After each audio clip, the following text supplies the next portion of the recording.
Enzim adalah senyawa kimia berupa protein yang berperan sebagai biokatalisator, di mana bio adalah makhluk hidup dan katalis adalah zat yang dapat mempercepat reaksi.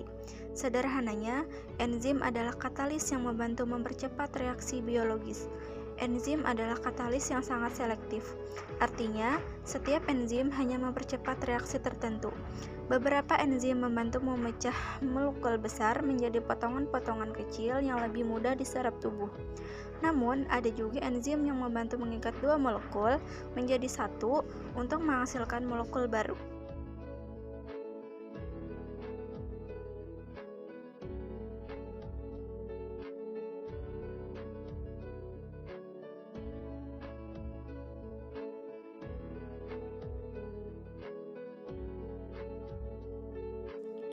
Apoenzim merupakan protein yang terdapat bagian tidak tahan panas.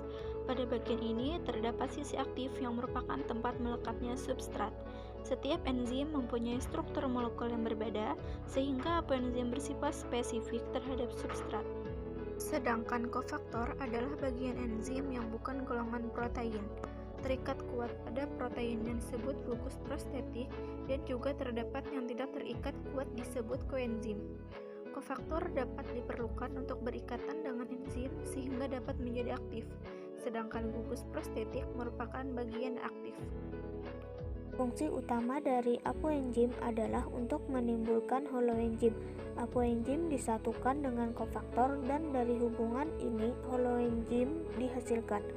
Membangkitkan aksi katalitik. Katalisis mengacu pada proses di mana dimungkinkan untuk mempercepat beberapa reaksi kimia. Berkat apoenzim, holoenzim selesai dan mampu mengaktifkan aksi katalitiknya.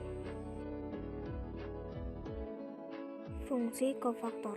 1. Kofaktor dapat bereaksi sebagai donor atom atau donor elektron bagi substrat. 2. Berperan sebagai akseptor sementara dari produk reaksi, proton maupun elektron yang nantinya bisa diubah ke bentuk semula saat reaksi selesai. 3. Melengkapi struktur atau memodifikasi sisi aktif agar substrat dapat menempel. 4.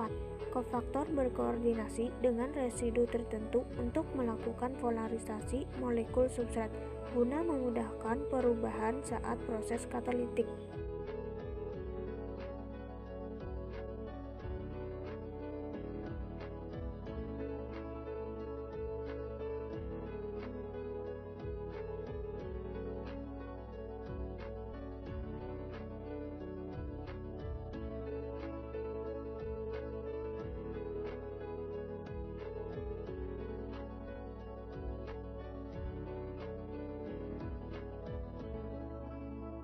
Teori yang pertama adalah teori gembok dan kunci.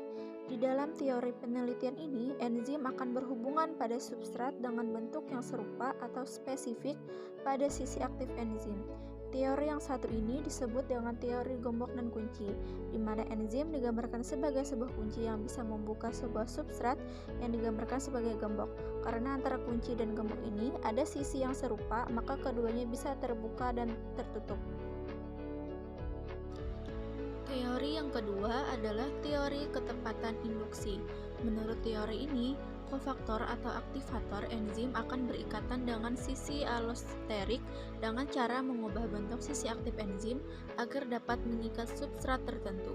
Substrat kemudian diubah menjadi produk dan lepas dari enzim. Enzim dapat digunakan kembali untuk substrat berikutnya.